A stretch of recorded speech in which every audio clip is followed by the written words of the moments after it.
Okay, happy Thursday, everybody. You've done brilliantly with your story writing. I've been really impressed, and I hope you guys can see the progress you've made from that first time you wrote it to this time. So much more detail, really thinking about describing and creating that picture, and some good use of paragraphs as well. So, but very well done to you all.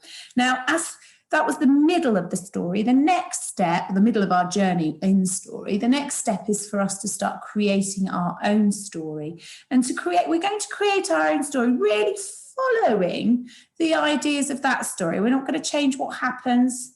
There's going to be a farmer, the farmer's going to grow something, and something is going to break, and they're going to break, and he's going to be sad, or she's going to be sad. So we're going to carry on with that idea of the same story. However, this time it's going to be your story, so you can change a few elements of it. So let's have a think about what we could do. So if you think about the windmill, what was unusual about the story is normally farmers plant things that grow that they can eat, whereas this was a windmill. It was something that actually moves. So when it comes to your story and you're thinking about your farmer, I want your farmer to think about growing something that moves. And I've just had a few ideas. Obviously, it's your own idea.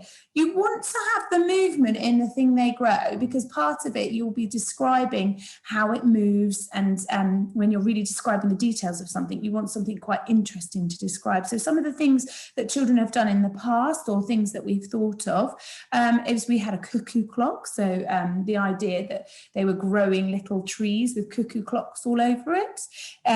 You know, the music box, inside the music box, there's a little music player. So you can see that picture of that. There's a little mechanical tin soldier, so like a wind-up toy. So it could be that you're growing some of those, or a tree with those on, or a music box, or a clock. Now, you might have your own ideas. You could use something with an umbrella, but it's all about you thinking about something that they could grow that's unusual, but has a mechanism in, has something that moves and something that changes. So the point of today is for you to do some thinking, and the way that we're going to record that thinking is by using pictures and drawing. So I've got a couple of ideas about how you could do that. And there's options for you depending on how much time it is. But it's obviously all wet and rainy and horrible outside. So you might want something to really sort of engage you for a while. So once you've come up with your idea, you might think about the story structure. So I've put this image up again because the structure of the story is going to stay the same.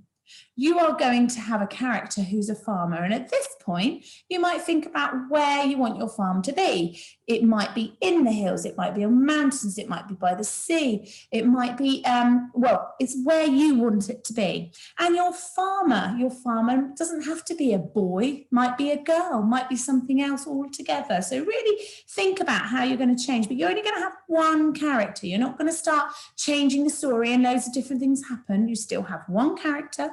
And that character finds something mechanical that's like a tiny seed, and then they plant that seed and it grows. So like us, the story we've started with, the thing grows and that farmer looks after it, cares for it.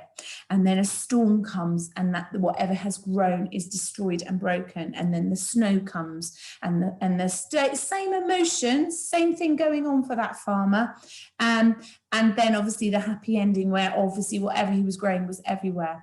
So I want you to think about how you might represent it. So you might just draw a story map. We're really good at drawing story maps. So you can think about your story in a story map if you haven't got much time.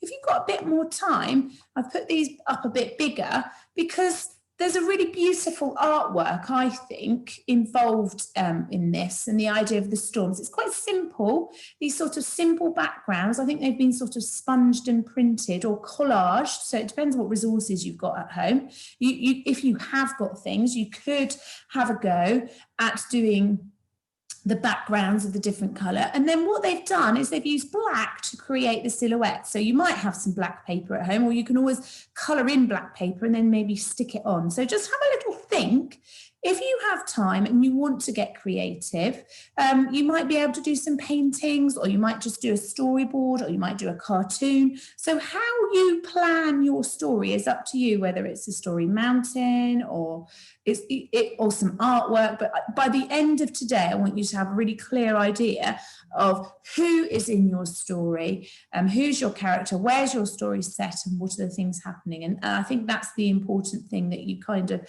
have in your head. Some of you, I know, have the technology to make little animations. So you can do like flip, and I think there's some quite free apps actually that allow you to do flip book animations, or just really simple animations. So you might want to do some pictures and almost create a simple animation linking your story, a bit like the animation we watched at the beginning that inspired us with the windmill farmer in the first place. But obviously that, it's not something you have to do. It's just, if you're interested, that is a possibility there, because then you'll be able to draw in the music and all sorts of things and really go to town with it.